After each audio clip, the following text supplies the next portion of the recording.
tá muito escuro, daí abre isso daí. Tá bom? Tá bom? Sim, tá bom? Sim, tá bom? Ah, mais ou menos, né?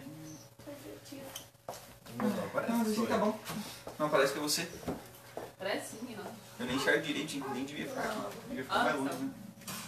Ó, parece que é tudo... Ali fica mais claro, né? Porque meu celular tá escuro até Ah, ali. tem uma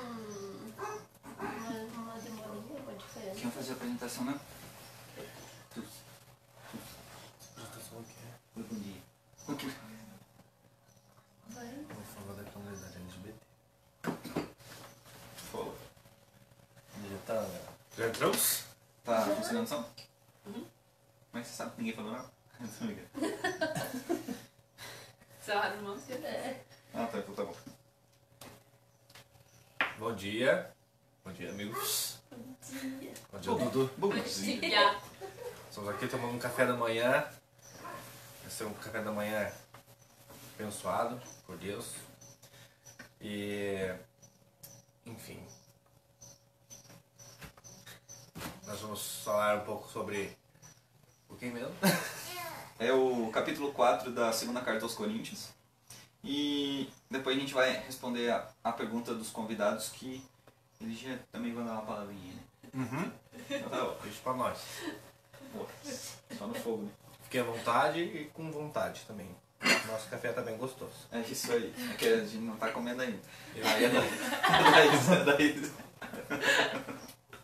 a Daís vai orar lá. Senhor, meu Deus, muito obrigado por essa manhã. Pai, muito obrigada pela nossa companhia, Senhor. Muito obrigado pelo ar da vida. Muito obrigado, Paizinho, por esse alimento. Muito obrigado, Senhor, por nos ensinar, Paizinho, cada dia mais e mais da Tua Palavra. Sim, Pai, te pedimos, fica conosco, Senhor. Faz esse dia, que não está começando agora, mas que esse dia seja abençoado, Pai. Que possamos, Paizinho, proclamar mais da Tua Palavra, Pai. Que nós sejamos Bíblias vivas nesse dia, e não só nesse dia. É o que te peço e agradeço em nome de Jesus. Amém. Amém. Amém. Já posso comer o bolinho de queijo Ai, escondido. vai comer. Vamos tomar um café.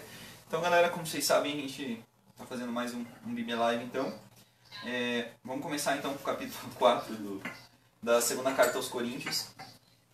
A gente está dando continuidade e esse ano a gente priorizou ler praticamente as cartas de Paulo às igrejas e logo também a gente vai ler a carta a Timóteo. Não sei se relativamente a gente vai conseguir ler as duas a princípio para poder fazer uma comparação, mas a gente viu que todas as cartas dele têm ligações. Então, em uma que ele fala sobre a lei, sobre o pecado, sobre isso, sobre aquilo, ele acaba falando na outra também. Até porque ele tinha que escrever para diferentes comunidades e muitas dessas cartas eram respostas a perguntas de crentes que viviam em determinados lugares.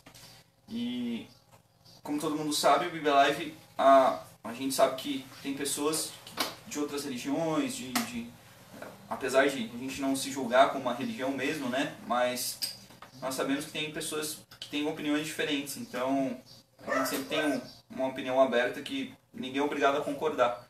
Então, e os próprios crentes, os próprios crentes denominacionais, vamos dizer assim, eu creio que tem a Bíblia, às vezes tem uma interpretação diferente, e nós respeitamos isso. Nós só queremos ler um pouquinho da Palavra de Deus, passar essa mensagem para alguém, e que corações sejam edificados com a Palavra de Deus, e não a nossa.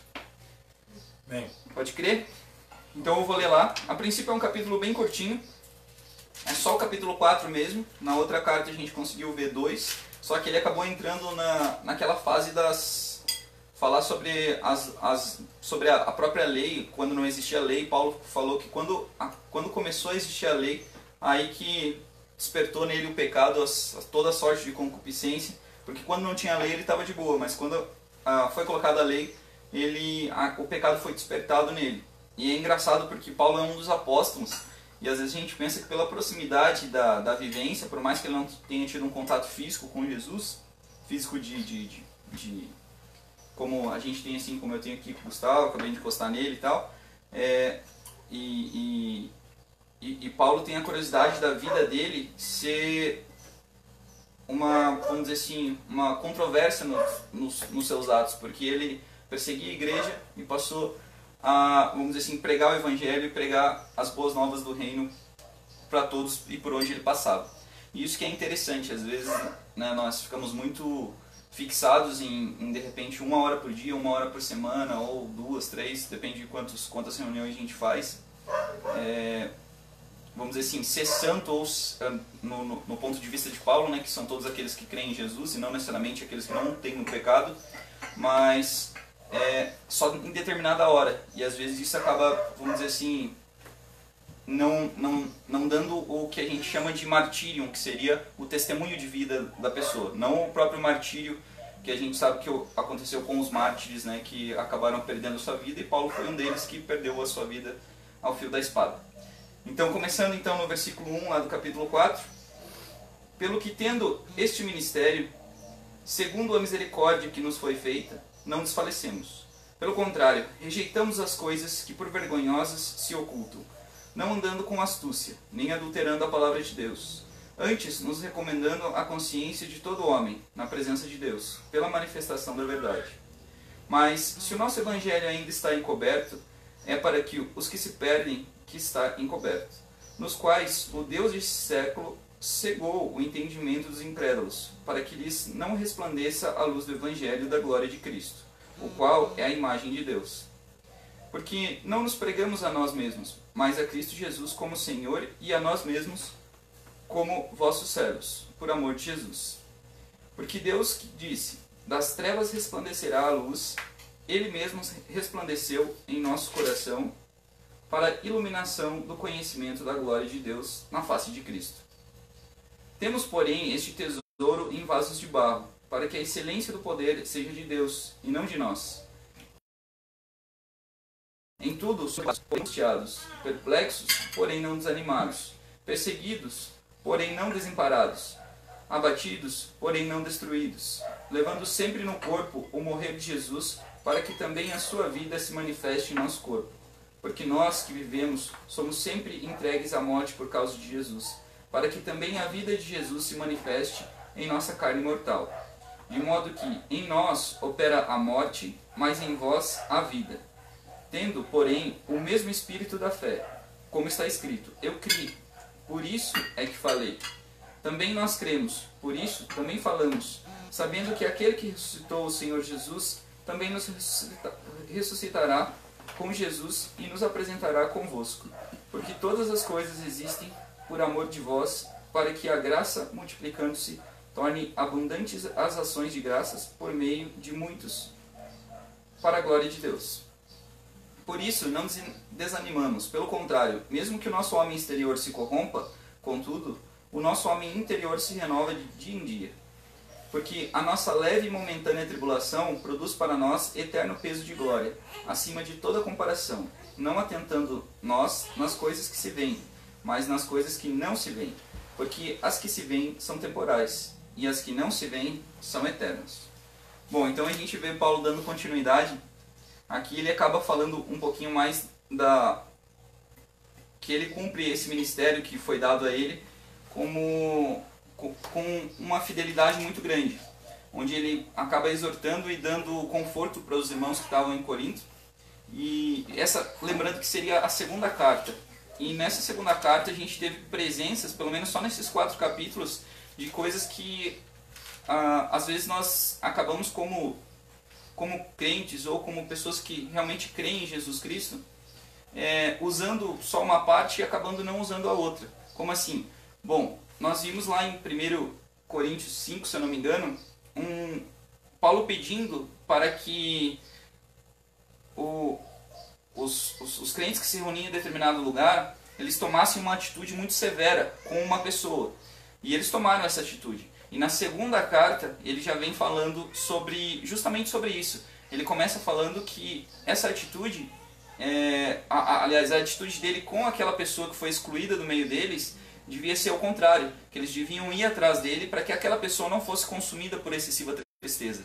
E isso é um ponto muito interessante e é um ponto que a gente tem que lembrar, principalmente se nós vamos organizar algum lugar que fale de Deus, que fale da palavra de Deus, porque nós não podemos falar de uma parte e não falar da outra. Então, os mesmos crentes que leem a primeira carta aos Coríntios também precisam, necessitam ler a segunda carta para que seja entendido o que aconteceu e qual foi o contexto daquela mensagem.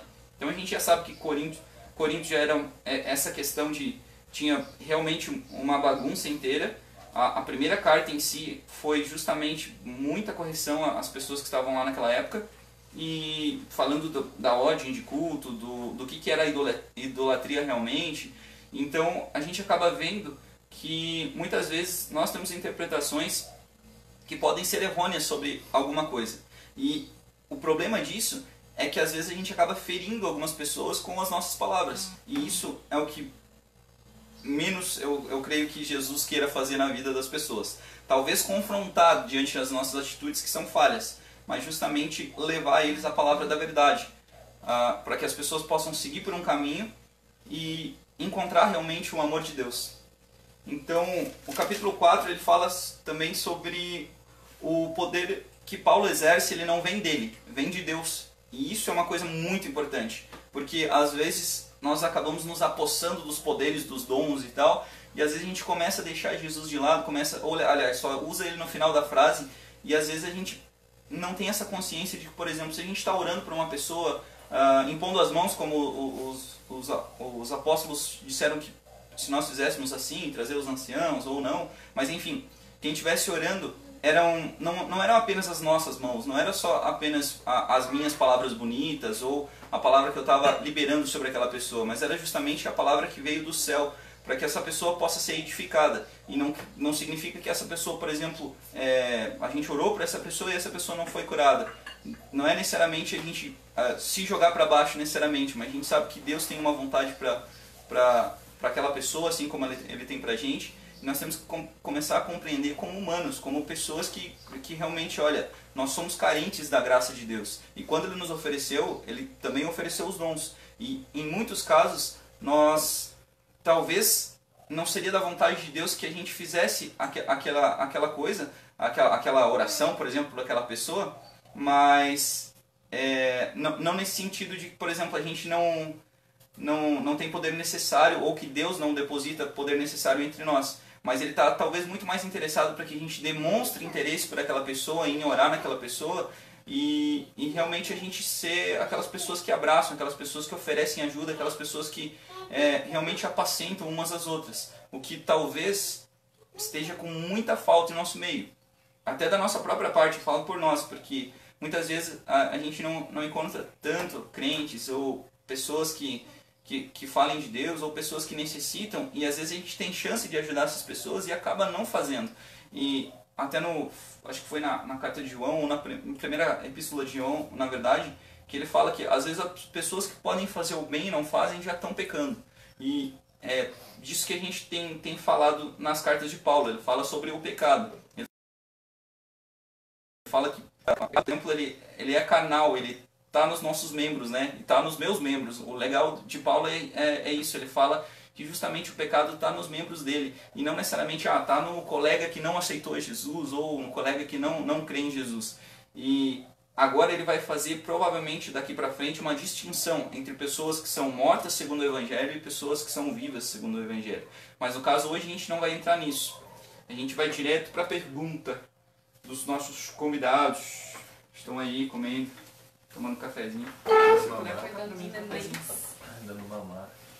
Então, eu falei meio rapidinho, porque eu acho que essa parte que nós vamos falar da pergunta que eles fizeram vai ser, por exemplo, as 3 perguntas em uma só. O que eu acho bem interessante, porque elas servem para edificar a gente. Eu acho que só de pensar na pergunta que talvez seria feita, já provavelmente as pessoas já conseguem receber alguma coisa em troca. Não é por interesse, mas é justamente para a gente conhecer mais a Deus e levar mais um pouquinho de Deus para as pessoas que estão assistindo. Então, a pergunta seria: por que Jesus é o caminho, a verdade e a vida? Isso aí. Então, eu coloquei uma sequência aqui justamente para tentar responder essa pergunta. No caso, essa pergunta ela acaba, vamos dizer assim, confrontando a gente, porque a gente sabe no colégio, eu pelo menos no ensino médio, fui muito ensinado a confrontar o senso comum. E às vezes o senso comum de uma sociedade que foi criada praticamente majoritariamente católica, vamos dizer assim, ou protestante, ela acaba, vamos dizer assim, tendo certos pressupostos sobre a fé dela. E muitas vezes no passado, inclusive, não necessariamente aqui, mas em outros lugares, isso acabou virando necessariamente uma coisa ruim, porque as pessoas começaram a impor aquilo para as pessoas. E não é isso que a gente veio fazer. A gente veio oferecer isso para vocês. Então, quando a gente olha a frase de Jesus, que eu vou citar agora, ela parece, vamos dizer assim, a frase mais intolerante com as pessoas. Só que às vezes a gente está muito nessa modinha de ir com a internet para um lado e para o outro, que às vezes a gente acaba não vendo o que realmente Jesus estava querendo falar. Às vezes a gente nem entende o que é intolerância. E por isso eu trouxe para a gente. O que é intolerância? Característica do que é intolerante ou repugnância. Ausência de tolerância ou falta de compreensão. Comportamento, atitude odiosa e agressiva, de caráter político ou religioso, daqueles que possuem diferentes opiniões. Intransigência a diferentes opiniões. Então a gente já falou no começo sobre as diferentes opiniões que as pessoas podem ser que estejam assistindo, tem, e provavelmente tem. Mas o que nós queremos enfatizar é que, apesar dessas diferentes opiniões, se fosse nós mesmos, eu há 5 anos atrás, provavelmente, eu teria a mesma opinião que talvez um ateu, muito provavelmente. Então, eu gosto de citar um dos pregadores que eu assisto, porque ele faz um vídeo dizendo assim: olha, Gustavo, você usava fralda. Você usa fralda. Daí ele vai dizer assim: não, que usa fralda aqui, rapaz, eu não uso fralda nem nada. E daí ele explica justamente essa questão. Por exemplo, não, você usa fralda porque eu fui na tua casa e eu vi um álbum que você estava usando fralda. Daí o Gustavo vai dizer assim, provavelmente: não, mas peraí, esse aí era eu quando era neném. Não sou eu agora. Então, justamente, as pessoas elas vão passar por diferentes fases da vida dela e pode ser que uma dessas seja a que eu passei, por exemplo, de conversão ao Evangelho.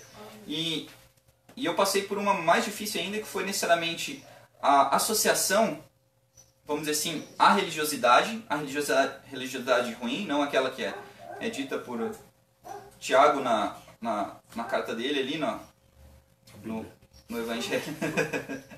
Que ele fala sobre que a verdadeira religião é acudir os órfãos e as viúvas nas suas necessidades, né? Mas justamente a gente tem que ter uma visão que, por exemplo, a gente pode mudar de opinião, e principalmente se a gente começar a estudar sobre esse assunto. Então, mesmo assim, as pessoas que estão assistindo, ou alguma pessoa que vem assistir, tem todo o direito de discordar. Bom, continuando então, essa frase, eu sou o caminho, a verdade e a vida, foi dita por Jesus e colocado no Evangelho de João, no capítulo 14, no versículo 6. A segunda parte desse versículo fala: ninguém vem ao Pai a não ser por mim. Então, se ele já tinha colocado uma coisa que era desafiadora, dizendo que ele era o caminho, a verdade e a vida, ele piorou um pouquinho na segunda parte do versículo, quando ele falou que ninguém vem ao Pai senão por ele. Então, o que ele estava querendo dizer nessa parte? Quando a gente lê o capítulo 14 de João, a gente acaba vendo que ele estava explicando várias coisas sobre Jesus, sobre os acontecidos que estavam incomodando as pessoas, e o Evangelho de João ele é tão suave que ele acaba, vamos dizer assim, eliminando um pouco das nossas dúvidas e até confortando. Então, muitas vezes as pessoas que estão sendo discipuladas, as pessoas que estão aprendendo, a característica, a parte da Bíblia, por exemplo, que os líderes, por exemplo, dizem para ler, para começar a ler, porque a Bíblia é muito extensa, é o Evangelho de João, porque ele fala de todo o princípio até o final, pelo menos até o final que a gente precisa saber sobre a vida de Jesus e ressurreição. Existem as outras partes dos Evangelhos que correspondem também com o Evangelho de João, quando a gente vê Lucas, quando a gente vê Mateus, quando a gente vê Marcos, e depois disso, o que aconteceu às igrejas, com Paulo daí, né? Com Paulo, com Pedro, enfim. Quando a gente vê Jesus falando, eu sou a verdade, isso confronta as pessoas, foi justamente o que nós falamos no começo. Quem é a verdade? O que é a verdade? No ensino médio eu aprendi que a gente não devia ver a verdade como uma verdade única. Mas não é isso que a gente aprende quando a gente começa a ler o Evangelho. A gente sabe que existe alguém que é a verdade. E não necessariamente alguma interpretação que eu tenha sobre, agora e isso aqui a gente vai tomar como dogma agora e ninguém mais pode falar mais nada. Não se trata disso, se trata de analisar a palavra de Deus, porque ela é a própria verdade e ela foi inspirada por Deus a ser entregue a nós. Então quando a gente vê, continuando ali, a gente vê que Jesus fala nesse capítulo, crede em Deus e também em mim. Ele fala, e ele tem um encontro ali com Felipe tem um encontro com ele, e diz assim, ó, Senhor, então faz o seguinte, mostra-nos o Pai. E Jesus confronta ele dizendo, olha, Felipe, eu estou com vocês há tanto tempo e não me conheceis? Então ele mostra o seu caráter, a sua imagem de Deus. Então, e ele ainda exorta, vamos dizer assim, dá um ânimo muito grande, porque as pessoas estavam morrendo nos seus próprios delitos. E ele começa a falar que as obras que essas pessoas podem realizar por crer nele, por amar a ele, vão ser maiores ainda. Bom, Jesus foi crucificado, cruelmente, sem culpa, carregando nossos pecados. O Espírito Santo veio, né? Foi o que ele falou no capítulo 14 de João. Teve o ponto lá em Atos, que a gente consegue ver 2, lá no Pentecostes, quando desceu o Espírito sobre a igreja, sobre a formação da igreja, na verdade. Povos de diferentes línguas que estavam lá naquele momento conseguiram escutar nas suas próprias línguas a mensagem, as maravilhas de Deus, assim como está escrito. E é interessante que todas essas coisas aconteceram para a glorificação de Deus, mas sempre com o propósito dele, que é justamente que todo homem chegue ao conhecimento da verdade. E isso é interessante, porque quando a gente junta essas partes do Evangelho, a gente não está necessariamente tirando um versículo para tentar dizer alguma coisa que a gente quer. A gente está juntando o versículo para tentar dizer, a gente está reunindo esses versículos para que a gente consiga fazer um melhor caminho para entender o que Jesus falou. Porque às vezes, se a gente lê um versículo isoladamente, a gente pode tirar uma interpretação bem errônea sobre aquilo. Então o salmista ele expressa, lá no Salmo 119 ele fala: a tua palavra é lâmpada que ilumina os meus passos e luz que clareia o meu caminho. Então a gente vê que necessariamente, talvez por isso que Davi fosse chamado o homem segundo o coração de Deus, porque ele tinha uma intimidade tão grande que às vezes a gente não tem noção de como isso aconteceu antes de vir Jesus. Porque agora a gente sabe, a gente tem a Bíblia, a gente tem pessoas que ensinam a gente tem pessoas que conversam com a gente sobre a Bíblia, mas ele na época dele, ele só tinha praticamente a lei, ele escreveu os salmos, alguns dos salmos, a maioria provavelmente, e justamente a gente vê, tipo assim, ele tinha uma relação de intimidade e sinceridade com Deus. Nós lemos também no Bíblia Live uma vez que ele falava abertamente sobre, quando eu pequei, eu sentia como que se a mão do Senhor pesasse sobre mim, mas não como se fosse Deus castigando ele, mas como ele sentindo que ele estava perdendo, vamos dizer assim, essa intimidade com Deus. Ele estava se afastando de Deus pelo erro que ele cometeu. E a gente vê isso, ele confessando nos Salmos, ele escrevendo isso para as pessoas, para que a gente pudesse ler hoje. E isso é muito interessante, porque as pessoas que não têm medo de dizer, por exemplo, eu sou pecador, eu acho que são as primeiras que estão seguindo num caminho de, por exemplo, sinceridade para o arrependimento. E isso é bastante interessante. Então, reconhecendo as nossas atitudes más para com Deus e com o próximo, Jesus ele exorta ainda a gente em Mateus, no capítulo 7, do versículo 13 ao 14, ele fala: entrem pela porta estreita, pois larga é o caminho, pois larga é a porta, e amplo é o caminho que leva à perdição, e são muitos os que entram por ela. Como é estreita a porta e apertado o caminho que leva à vida, são poucos os que a encontram. Então ele estava justamente falando dele mesmo, falando dessa verdade, falando desse caminho. Então a gente vem expressar aquele versículo, eu sou o caminho e a verdade, justamente com a própria Bíblia. A gente não precisa necessariamente ficar falando, tentando inventar alguma coisa aqui, porque a própria Bíblia vai responder pra gente. Então qual a relação com a verdade mesmo? Um dia Jesus disse: e conhecerão a verdade, e a verdade os libertará. Em João capítulo 8, no versículo 32. Apesar dessa frase ser muito usada erroneamente e arrancada, inclusive para satisfazer algumas coisas que as pessoas acham que é verdade, a gente tem que comparar ela no contexto dela. Então, Jesus estava falando justamente da própria palavra, da própria ação, do próprio ser divino que ele era.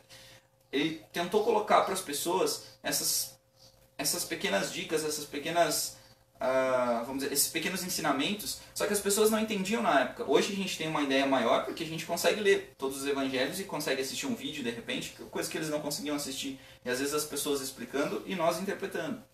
Mas enfim, a gente sabe que nessa parte do Velho Testamento, principalmente, às vezes alguns teólogos consideram o Velho Testamento, principalmente até a cruz de Jesus, né? Mas necessariamente a gente já começa no Novo Testamento vendo a história de Jesus com os evangelhos. Mas enfim, a gente vê que tinha um período de confusão. A gente tinha, inclusive, nessa parte do João, capítulo 8, versículo 32, uma confusão muito grande, porque Jesus falou isso para um povo que disse assim, olha, a gente não é escravo, a gente nunca foi escravo, como é que vão libertar a gente? E isso que foi um negócio muito legal, porque eles disseram, a gente é filho de Abraão. E ele confrontou essas pessoas dizendo, olha, se vocês fossem filhos de Abraão, vocês fariam as mesmas obras que Abraão. E eles dizem, e inclusive ele teve a coragem, vamos dizer assim, de dizer que aquele que é escravo do pecado. Então ele estava apontando aquele povo como escravo do pecado. Por quê? Se a gente visse, por exemplo, o exemplo dos fariseus, eles eram pessoas que falavam, pessoas que discursavam, pessoas que talvez tocassem trombeta ao entregar alguma coisa, alguma ajuda a algum necessitado, mas o maior problema é que eles pregavam e não cumpriam. E não quer dizer que as pessoas não possam cometer erros, mas é justamente eles colocavam pesos muito grandes sobre o povo e eles mesmos não cumpriam. E isso se torna, vamos dizer assim, a parte mais ruim do evangelho, da parte da religiosidade, que é a hipocrisia. Falei bem certinho. E foi engraçado também nesse capítulo de João, no finalzinho, eles expulsaram Jesus do templo, expulsaram Jesus daquele lugar, porque eles não concordaram com ele. E aí está a intolerância, não em Jesus, mas neles. Quando Jesus falou o que ele... Lógico que a gente tem uma imagem de Jesus sendo o nosso Salvador e tal, mas mesmo assim, quando eles não entenderam aquilo, eles quiseram justamente apedrejar Jesus. Eles disseram que ele estava blasfemando. E isso é um ponto bem interessante, porque a gente passou por um sistema meio complicado agora nesses últimos tempos, que foi o sistema político. E a gente viu que as pessoas talvez sejam bem tolerantes, principalmente quando não concordem com as suas convicções. Então, agora a gente já chegou a esclarecer pelo menos parte aqui daquele versículo. Então, eu sou o caminho e a verdade. Então, agora o próprio Jesus falou da verdade. Mas e a vida? Onde é que a gente vê a vida no Evangelho? Bom, em João, no capítulo 11, do versículo 25 e 26, disse-lhe Jesus, eu sou a ressurreição e a vida. Aquele que crê em mim, ainda que morra, viverá. E quem vive e crê em mim, não morrerá eternamente. Você crê nisso? E é interessante, eu até fiquei pensando, essa pergunta tem mesmo no Evangelho, porque eu não lembrava que tinha essa pergunta. Então, Jesus ele exorta a gente, ele fala da palavra de Deus, ele fala das Escrituras, não como sendo os evangelhos que ainda não estavam escritos, mas sendo a escritura judaica, onde as pessoas começavam a distorcer e a levar para um lado, levar para o outro. E Jesus mostra a sua compaixão e o seu amor. Ele nesse capítulo ele chora e ele encontra a Marta desesperada porque Lázaro tinha morrido e Jesus faz o que? Ele ressuscita Lázaro. Então ele tá mostrando também que as palavras dele elas têm um efeito e têm poder. Não é a ressurreição que a gente vai ver naqueles últimos dias do corpo glorificado necessariamente, mas ele ressuscitou, ele disse, olha, removam essa pedra aí e tal. E Lázaro vem para fora e Lázaro veio, Lázaro ressuscitou. Então a gente vê que Jesus ele fazia vários milagres enquanto ele estava na terra e que as palavras dele, inclusive, elas se tornavam em ações. E eu acho que é isso, inclusive, que Tiago fala no capítulo 2 dele, que às vezes a gente tem uma errônea interpretação de achar que talvez alguma coisa possa produzir a nossa salvação, sendo que foi o sacrifício de Jesus. Mas as pessoas poderiam descansar tanto nisso, às vezes, que elas não fariam mais nada pelo reino, não fariam mais nada pelo próprio Jesus. Poxa, você obedece os mandamentos de Jesus? Vamos dizer que ele conseguiu resumir então aquelas 600 e poucas leis naqueles 2 mandamentos. Amará teu Deus de toda a sua força, todo o entendimento, todo o teu coração. E, enfim, e o segundo que é semelhante a esse, amará o teu próximo. Então a gente como religiosos, ou por exemplo, que seguimos, tentamos pelo menos seguir Jesus, a gente cumpre esses mandamentos, eu acho que ele acabou complicando muito mais a nossa vida. Porque às vezes a gente cumprir esses 2 mandamentos é muito mais difícil do que a gente seguir aquele costume de 600 e poucas leis. Era mais fácil eu dizer assim, olha, no sábado ou em um lugar aqui eu vou ficar sem trabalhar, eu vou ficar sem fazer isso, eu vou ficar sem aquilo. Legal, vou ficar aqui paradinho, de boas. Do que de repente eu poder sair e fazer alguma coisa para Deus justamente nesse sábado. Não necessariamente que as pessoas não façam isso, as pessoas que guardam o sábado, por exemplo, eu respeito a opinião delas, elas acham que os mandamentos devem ser cumpridos em totalidade, mas Jesus sendo o Senhor do sábado, assim como ele apresenta nos evangelhos, na nossa interpretação, a princípio, todos os dias devem ser de servir a Deus, né? Não é aquele culto que começa às 7 e termina às 9. É justamente um culto integral a Deus. Então, a gente dedica a nossa vida e as nossas ações para com Deus. Todas as nossas orações ou as nossas ações devem ser feitas em verdade, né? Até ele questiona uma mulher que diz assim, onde é que a gente vai orar agora? Vai ser em Jerusalém ou vai ser lá no monte? Uns dizem que é aqui, uns dizem que é lá, vocês dizem que é lá, e agora? Onde? E Jesus responde para essa mulher dizendo assim, olha, Deus procura aqueles adoradores que adorem em espírito e em verdade. E mais uma vez aparece a palavra verdade. E a gente consegue ver que essa vida que era Jesus, a luz dos homens, ela consegue alcançar várias pessoas através do simples agir dele de caminhar de uma região até outra. Então ele encontra uma mulher no poço, ele conversa com essa mulher, o que não era costume das pessoas fazerem, dos homens fazerem. Ainda mais se tratando de uma pessoa que fosse forasteira, uma pessoa que fosse samaritana, uma pessoa que fosse isso, fosse aquilo. Às vezes eles eram proibidos de fazer isso. E Jesus mostrou compaixão, inclusive curando no sábado. E os religiosos sempre tentavam achar os erros dele e confrontar ele com isso. E isso era muito ruim, porque as pessoas estavam relativamente cavando o próprio buraco para se enterrar. E ele ofereceu a compaixão e o perdão aos pecados. E muitos deles não aceitaram. Alguns já creram nele. Não necessariamente como hoje a gente crê como nosso Senhor e Salvador Jesus Cristo. Mas não creram que ele era o Cristo, aquele que viria para oferecer a gente uma vida, um governo, necessariamente, que eu sei que é muito falado em governo de Deus, em reino de Deus, e às vezes é pouco vivido esse reino.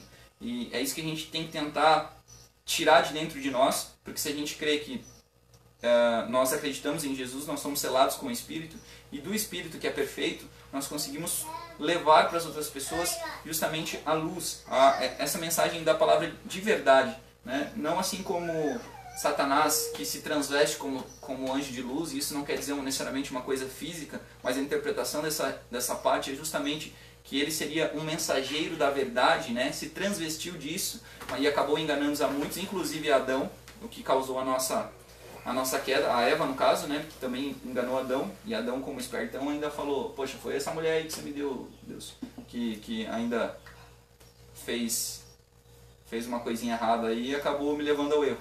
Mas enfim, eu vejo Adão, aliás, eu vejo a gente como Adão naquele momento. Porque embora Deus ofereça essa reconciliação com a gente hoje, nos torne ministros da reconciliação, como a gente vai ver 2 capítulos depois dessa própria carta, a gente vê que nós somos errados em dizer assim, ó, os fariseus, ou a gente aponta para alguém e diz, esse é fariseu. Não, cara, eu sou fariseu, velho. É eu que estou com os erros e é eu que estou com essa religiosidade carregada, e é isso que eu tenho que tirar de mim. E é por isso que eu preciso da graça de Deus, eu preciso da misericórdia de Deus. Porque eu não sou perfeito. Mas quem sabe até o dia da volta do Senhor, ou nesse dia, seja na ressurreição mesmo, Ele vai nos tornar, vai glorificar o nosso corpo por essa crença que nós vamos ter nele. Então talvez um dia a gente compreenda as Escrituras e compreenda as coisas que nós não compreendemos até agora muito mais perfeitamente. Mas o que a gente faz hoje já é reflexo do que ele fez por nós. Até João escreve, a gente não ama ele, por exemplo, pelas coisas que ele dá necessariamente. A gente ama ele justamente, e ele coloca uma coisa que às vezes é difícil de entender. A gente ama ele porque ele nos amou primeiro. E isso é um ponto bem interessante do Evangelho, porque a gente tem que necessariamente ter ideia do sacrifício de Jesus, do amor que ele teve em sair da glória dele, em pisar na terra, com pessoas falhas, com seres humanos que erraram, que tiveram vamos dizer assim, uma vida de erros, mortos nos delitos dele. Inclusive o pecado é o retrato da própria morte, da desobediência a Deus, e ainda nos ressuscitará com ele no último dia, como diz Paulo, e assim como na primeira carta, para quem tem dúvida, na primeira carta de Coríntios, lá no capítulo 15, ele fala só da ressurreição. Então é uma coisa muito interessante de a gente acabar lendo. Por quê? Porque as pessoas estavam dizendo, essa ressurreição não vai mais acontecer. Pô, Jesus não chegou. Então leia também a carta de Pedro, para você ter uma ideia do que Pedro fala sobre isso. Mas, necessariamente, eu destaquei então uma parte ali do 1 Coríntios 15, daí só tem mais um versículozinho e a gente já encerra, a gurizada fala o que quiser aí. E a gente vai ver justamente uma parte da ressurreição, para as pessoas que ainda têm dúvida disso. Então ele fala, no capítulo 15, do versículo 12 ao 22, fala justamente isso. Ora, se prega que Cristo ressuscitou dentre os mortos, como dizem alguns dentre vós que não há ressurreição dos mortos? Aí ele já coloca o ponto, né? As pessoas, alguns estão dizendo que não tem ressurreição dos mortos. E se não há ressurreição de mortos, também Cristo não ressuscitou. E é isso que muitas das denominações, ou dos lugares, ou das crenças, das religiões que usam às vezes o Evangelho, tem que ter noção. Se Cristo, se não tem ressurreição dos mortos, Cristo não ressuscitou. E se Cristo não ressuscitou, logo é vã a nossa pregação. E é isso que Paulo coloca muito forte no Evangelho. É vã a nossa pregação se Cristo não ressuscitou. E também é vã a vossa fé. E assim, somos também considerados como falsas testemunhas de Deus. Pois testificamos de Deus que ressuscitou a Cristo. Que era o que eles estavam anunciando, as boas novas. Olha, Cristo ressuscitou, Cristo veio, morreu para os nossos pecados. Morreu, veio, sofreu, viveu, nos exortou, enfim. E ele continua, ao qual, porém, não ressuscitou. Se na verdade os mortos não ressuscitam. Então ele estava colocando bem claro para as pessoas que, por exemplo, assim, olha, se não existe ressurreição, nós somos falsas testemunhas de Deus. Por quê? Porque a gente está dizendo que Cristo ressuscitou. Então, se isso não existe, Cristo também não ressuscitou. Então, a nossa fé, a nossa pregação acabou. E ele continua. Porque se os mortos não ressuscitam, também Cristo não ressuscitou. Ele dá uma ênfase bem grande, né? E se Cristo não ressuscitou, é vã a vossa fé, e ainda permaneceis nos vossos pecados. Então, se não teve essa vinda de Cristo para justamente carregar esses nossos pecados, a gente ainda é pecador. A gente estava, e não que nós não sejamos pela nossa carnalidade, mas essa parte desse peso e da ira de Deus que ia recair sobre nós, justamente ele não carregou e não caiu sobre ele. Então a gente é muito mais falso do que deveria ser. E ele continua, e também os que dormiram em Cristo estão perdidos, porque aqueles que creram no Evangelho e morreram estão perdidos, porque eles anunciaram uma coisa falsa diante dos homens. Então a gente acaba vendo que Paulo dá uma ênfase muito grande para o que era a ressurreição e respondendo a essas perguntas que as pessoas fizeram. E ele continua, se esperarmos em Cristo, só nesta vida, somos os mais miseráveis de todos os homens. Né? Paulo, que já falou que ele era o mais miserável de todos os homens em outro contexto, ele começa a colocar também que se ele espera só de Cristo nessa vida aqui, ele vai ser o mais miserável dos homens, porque a fé dele está depositada sobre só essa vida. E ele continua, mas de fato, Cristo ressuscitou dentre os mortos, e foi feito as primícias dos que dormem. E aí ele explica, lá do Gênesis, ele arranca, vamos dizer assim, a ideia de que a gente foi reconciliado com Deus. E ele continua, porque assim como a morte veio por um homem, também a ressurreição dos mortos veio por um homem. Porque assim como todos morrem em Adão, assim também todos são vivificados em Cristo. E essa é uma coisa que a gente tem que ter a noção bem grande. Qualquer coisa, esse capítulo 15 eu vou deixar para vocês lerem, mas a princípio, em casa, tentem refletir, tentem ler sobre o que Paulo está falando. E às vezes leiam a própria palavra. O próprio capítulo, às vezes, ele explica um pouquinho mais para frente, um pouquinho mais para trás.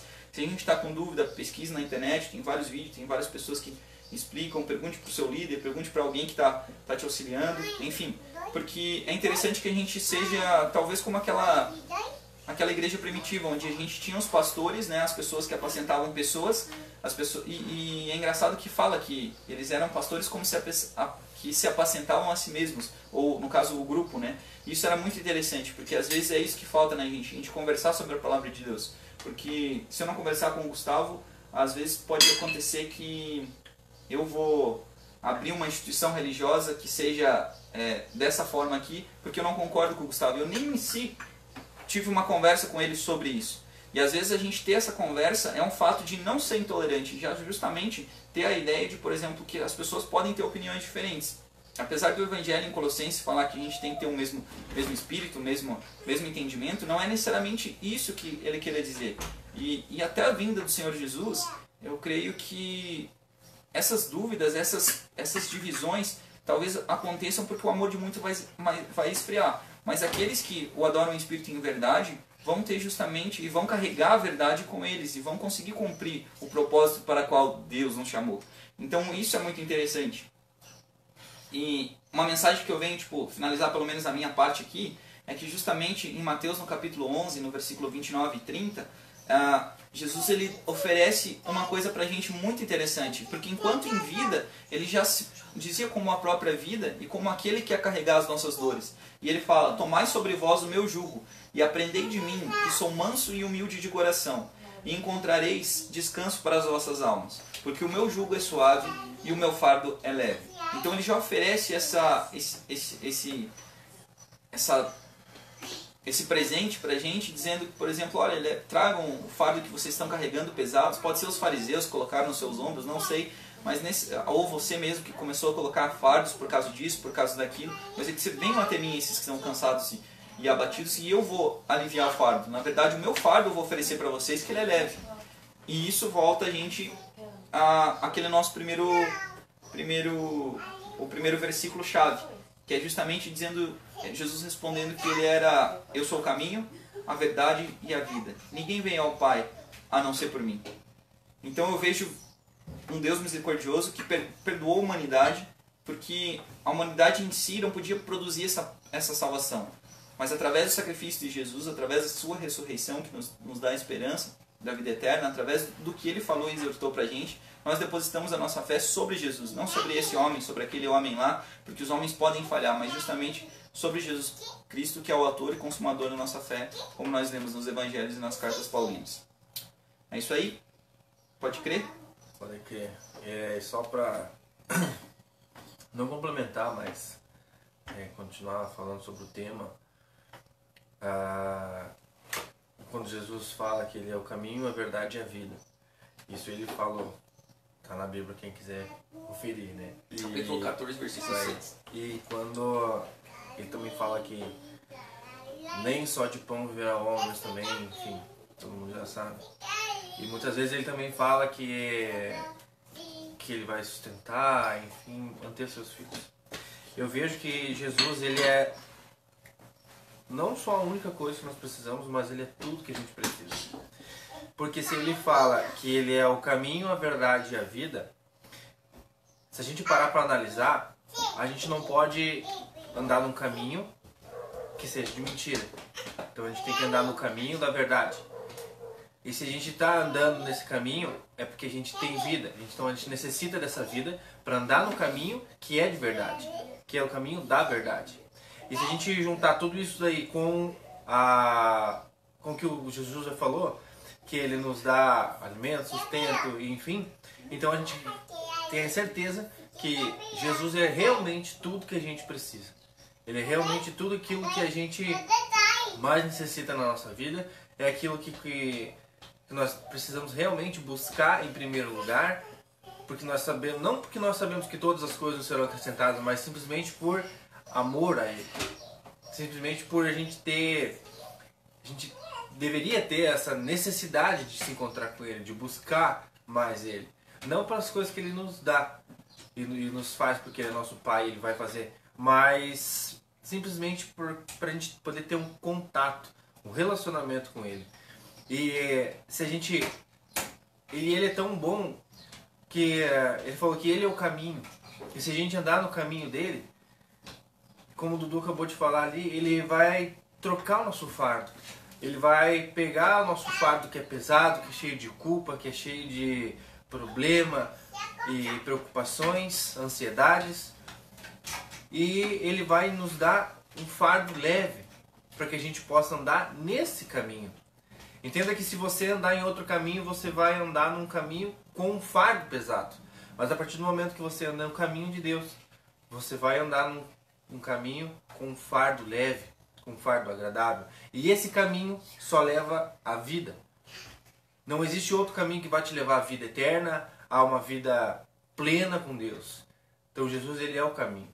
E Ele te dá a vida no período que você está caminhando nesse caminho e no final dele.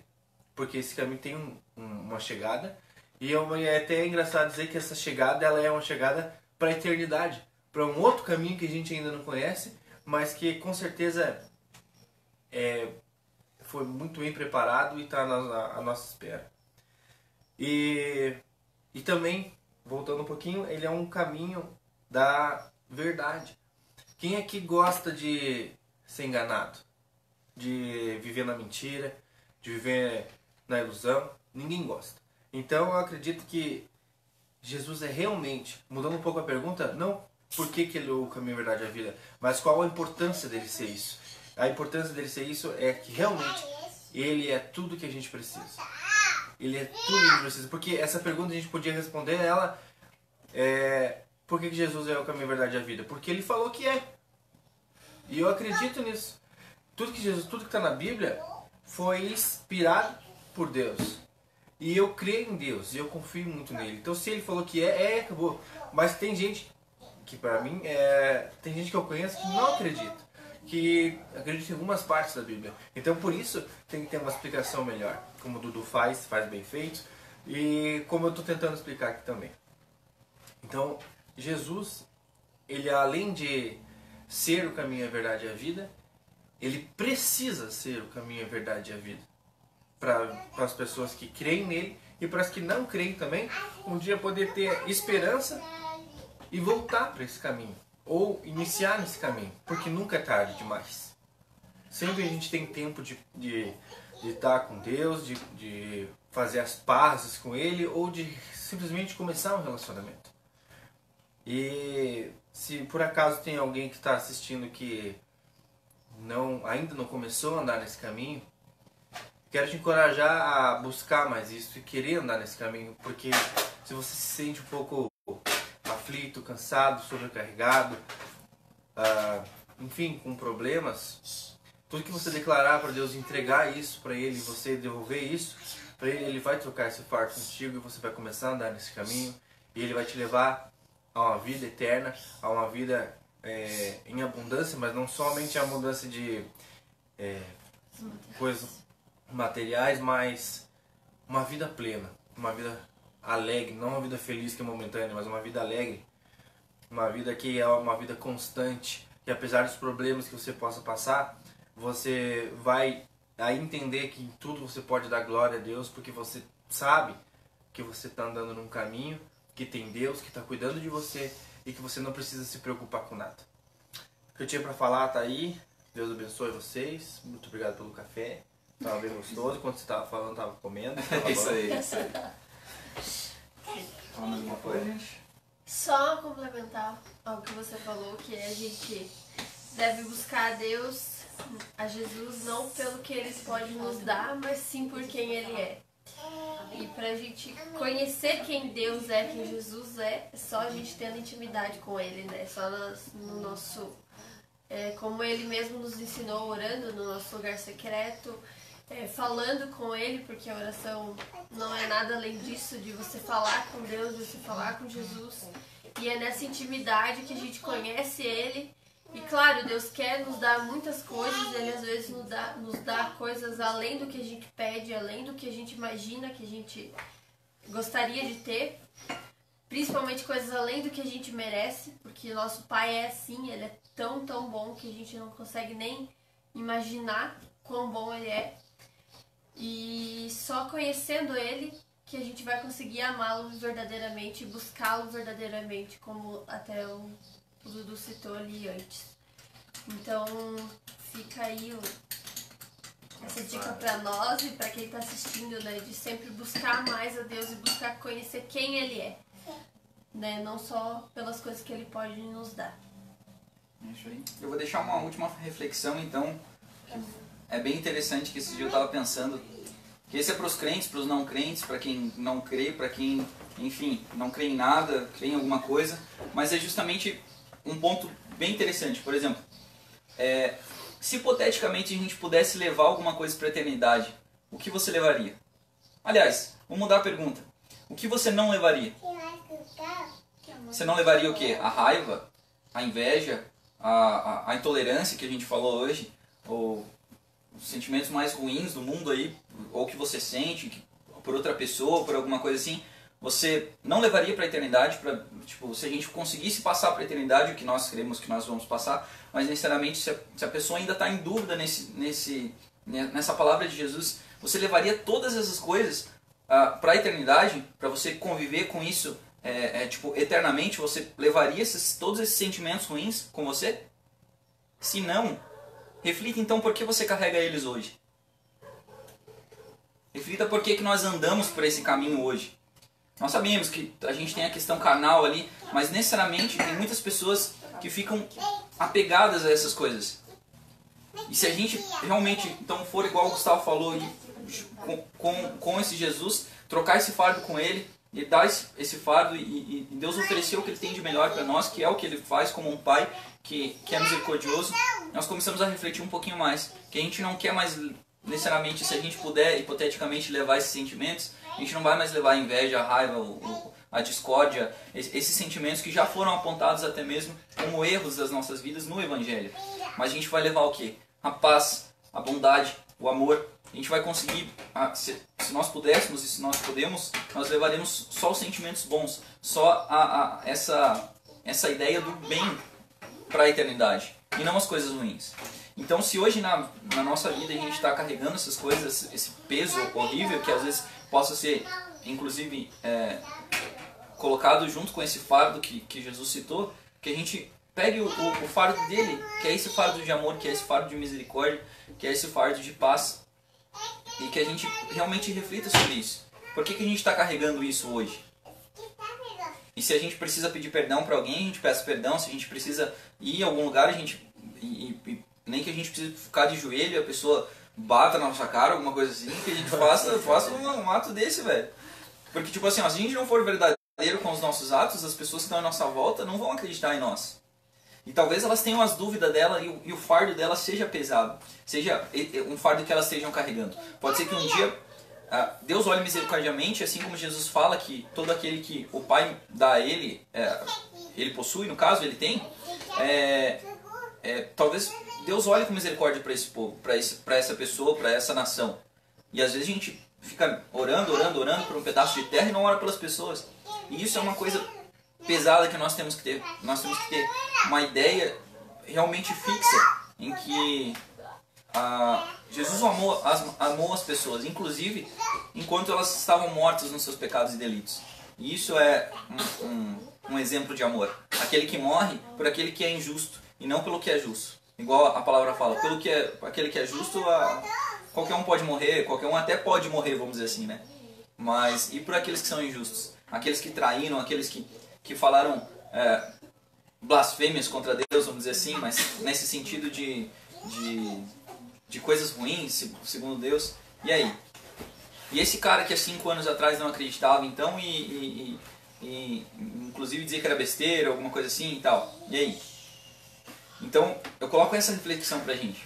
Por que você tem carregado essas coisas? Por que você tem levado essas coisas se você não quer levar isso pra eternidade? Qual é a tua desculpa? Eu tenho muitas às vezes, mas assim como a Bíblia aconselha a gente, se for raiva, por exemplo, não deixe que a ira tome você por mais um dia.